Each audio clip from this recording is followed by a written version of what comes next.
আসসালামু আলাইকুম, সবাই কেমন আছেন? আশা করছি সবাই ভালো আছেন। কখনোই কোনো কাজ শুধু টাকার জন্য করবেন না। যে কাজই করেন না কেন সেই কাজের মধ্যে যাতে আপনি শান্তি খুঁজে পান, সুখ খুঁজে পান, সে ধরনের কাজকে বেছে নেবেন।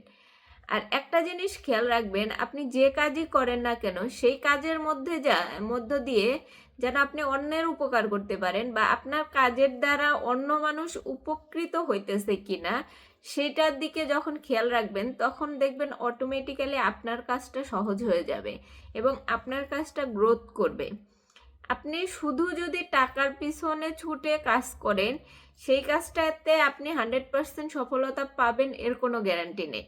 কিন্তু যখন আপনি শুধু টাকার পিছনে ছুটবেন না, আপনি স্যাটিসফাইড থাকবেন, আপনি এক্সাইটমেন্ট নিয়ে কাজটা করবেন এবং আপনার ভালো লাগা থেকে করবেন যে আমার লাইফে আমি কাজটা করতেছি শুধু আমি যেন অন্যজনের উপকার করতে পারি এবং আমি যেন ভালো থাকতে পারি, সেই জন্য আমি কাজটা করতেছি, এইটা মনে করে যখন আপনি কাজটা করবেন তখন দেখবেন যে আপনার কাজটা ইজি হয়ে গেছে এবং আপনি সেই কাজটা অনেক সহজেই করতে পারতেছেন। আর সেখানে আপনার সফলতা হওয়ারও চান্সটা অনেক বেশি থাকে। তাই আপনি কখনোই আপনার লাইফে যাই করেন না কেন, যে কাজই করেন না কেন, শুধুমাত্র টাকার জন্য কোনো কাজ করবেন না। আপনার কাজের দ্বারা যেন অন্যজন উপকৃত হয় এবং আপনি নিজে যেন ভালো থাকতে পারেন এবং নিজে যেন সেই কাজটা করে শান্তি খুঁজে পান, সেই কাজগুলাই করার চেষ্টা করবেন। আবার একটা বিষয় হইতেছে যে একটা মানুষ কিন্তু সবাইকে খুশি করতে পারে না, একটা মানুষ কিন্তু সবাইকে সুখী করতে পারে না। আপনি আপনার কাজটা করবেন আপনার নিজের এক্সাইটমেন্ট থেকে এবং আপনি আপনার ভালো লাগা থেকে সেই কাজটা করবেন এবং খেয়াল রাখবেন যে সেই কাজটার দ্বারা যেন অন্যজন উপকৃত হয়।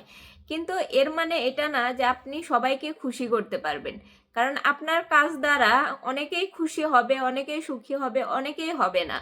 কারণ একটা মানুষ কখনোই অনেকগুলা মানুষকে একসাথে খুশি করতে পারে না। তো এরকম যদি হয় যে আপনার কাজের দ্বারা বা আপনার দ্বারা কেউ সুখী না বা খুশি না, তাহলে আপনি তাকে ইগনোর করে চলুন, আপনার কাজটা আপনি করে যান, তাহলে দেখবেন যে আপনার কাজটা ইজি হয়ে গেছে। তো আপনার লাইফে একটা গোল থাকতে হবে যে আপনার লাইফে আপনি যখন শুধু টাকার পিছনে ছুটবেন তখন আপনার সফলতার চান্সটা খুব কম থাকে।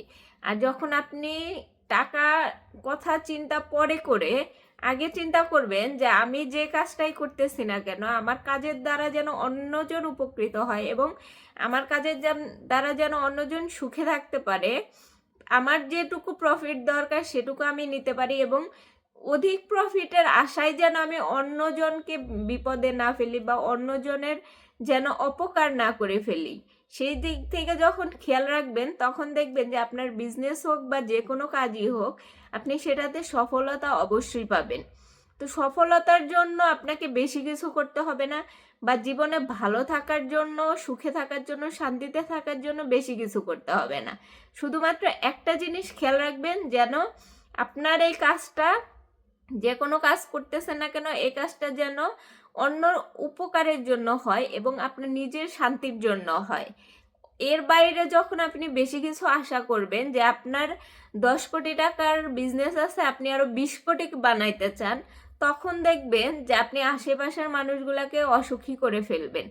তো এর চেয়ে ভালো আপনার যে 10 কোটি আছে সেটাতে সন্তুষ্ট থেকে নিজে এবং আশেপাশের মানুষ যখন ভালো থাকবে তখন দেখবেন যে আপনি না চাইতেও আপনার এই টাকাগুলা, আপনার এই বিজনেসটা দ্বিগুণ হয়ে যাবে। তো সবাই ভালো থাকেন, সুস্থ থাকেন, আল্লাহ হাফেজ।